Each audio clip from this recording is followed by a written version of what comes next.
हरियाणा में कांग्रेस का दलित प्रेम सवालों के घेरे में है, क्योंकि 10 साल जब कांग्रेस सत्ता में रही तब कई बड़े मामले दलितों के साथ ऐसे हुए जिसको लेकर हुड्डा पिता पुत्र पर सवाल खड़े हो रहे हैं। सोशल मीडिया पर दीपेंद्र हुड्डा की एक वीडियो वायरल हो रही है जिसमें दीपेंद्र हुड्डा भीमराव अंबेडकर की तस्वीर लिए दिखाई दे रहे हैं और दलित प्रेम दर्शा रहे हैं। लेकिन जब 10 साल सत्ता कांग्रेस के हाथ में थी और भूपेंद्र सिंह हुड्डा प्रदेश के मुख्यमंत्री थे, तब दलितों के साथ ऐसे कई मामले हुए जिसको लेकर कांग्रेस के दलित प्रेमी होने पर शक होता है कि क्या ये प्रेम सच्चा है या विधानसभा चुनावों में यह प्रेम अचानक उमड़ पड़ा है। हुड्डा के शासनकाल में कई बड़े आंदोलन दलित समाज को अत्याचार के खिलाफ करने पड़े थे। जब हुड्डा मुख्यमंत्री थे तब अशोक तंवर हरियाणा कांग्रेस के अध्यक्ष थे। तंवर कांग्रेस का बड़ा दलित चेहरा थे, लेकिन हुड्डा पिता पुत्र की जोड़ी ने उनका नेतृत्व स्वीकार नहीं किया, जिसके बाद उन्हें पार्टी छोड़नी पड़ी थी। वहीं भारतीय जनता पार्टी ने कांग्रेस से सवाल भी पूछने शुरू कर दिए हैं कि कांग्रेस यदि सच में दलित प्रेमी है तो कुमारी शैलजा को क्यों प्रदेश की मुख्यमंत्री घोषित करती।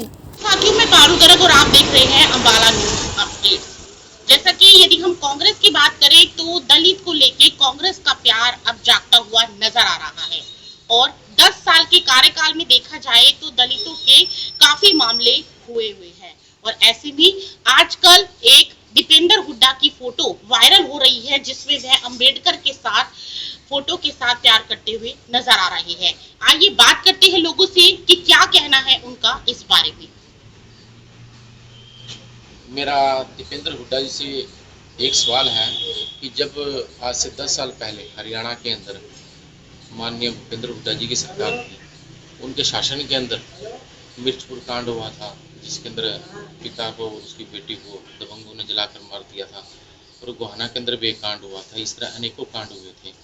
और उनका क्षेत्र तो मशहूर रहा है कि जब भी दलितों के अत्याचार होते हैं तो वो बेचारे चौकी थाना के अंदर भी जाके अपनी शिकायत दर्ज नहीं कर पाते और उनको इस तरीके से दबाया जाता है, पॉलिटिकल प्रेशर से इस तरीके से उनको प्रताड़ित किया जाता है कि वह अपनी शिकायत वापस ले लेते हैं। मैं इनको याद दिलवाना चाहूँगा कि जब मिर्चपुर वाला कांड और गोहाना कांड हुआ था तो तब उनकी शिकायत भी दर्ज नहीं हुई थी और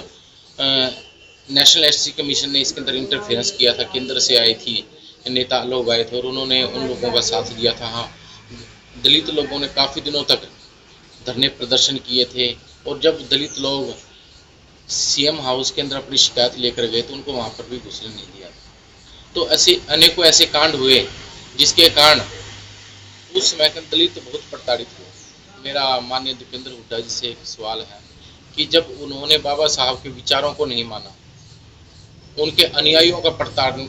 शोषण किया, तो वह किस हक के साथ बाबा साहब की फोटो को अपने साथ लेकर घूम रहे हैं। अभी जो गत लोकसभा चुनाव हुआ उसके अंदर भी उन्होंने एक झूठ बोला कि संविधान को बदल देंगे और आरक्षण खत्म कर देंगे। मेरा कांग्रेस से और दीपेंद्र हुड्डा जी से सवाल है कि आरक्षण तो पहली बार तब खत्म हुआ था जब जम्मू कश्मीर के अंदर इन्होंने धारा 370 को लगाया था और वहाँ पर सभी तरह के आरक्षण खत्म कर दिए। आपको 1984 याद होगा जब अलीगढ़ मुस्लिम यूनिवर्सिटी के अंदर इन्होंने आरक्षण को समाप्त कर दिया था और उसको अल्पसंख्यक का दर्जा दे दिया था।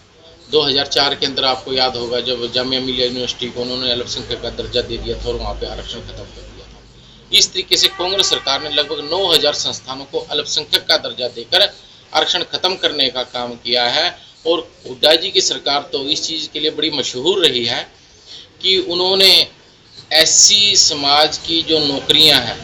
उनको बैकलॉग के अंदर डालकर वहां पर जनरल कैटेगरी के कैंडिडेट्स को वहां पे भरने का काम किया। तो मेरा सवाल माननीय हुड्डा जी से और दीपेंद्र जी से ये है कि वह किस हक से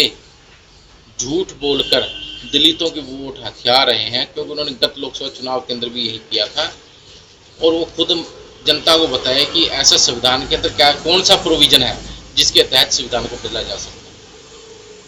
जाना हमने लोगों से कि उनका क्या कहना है कांग्रेस को लेके, क्योंकि उनका कहना है कि जब 10 साल कांग्रेस रही तब कितने काम दलितों के लिए कांग्रेस ने करके दिखाए जो अब उजागर हो रही है कांग्रेस। और लगातार जो वीडियो वायरल हो रही है दीपेंद्र हुड्डा की अंबेडकर के साथ,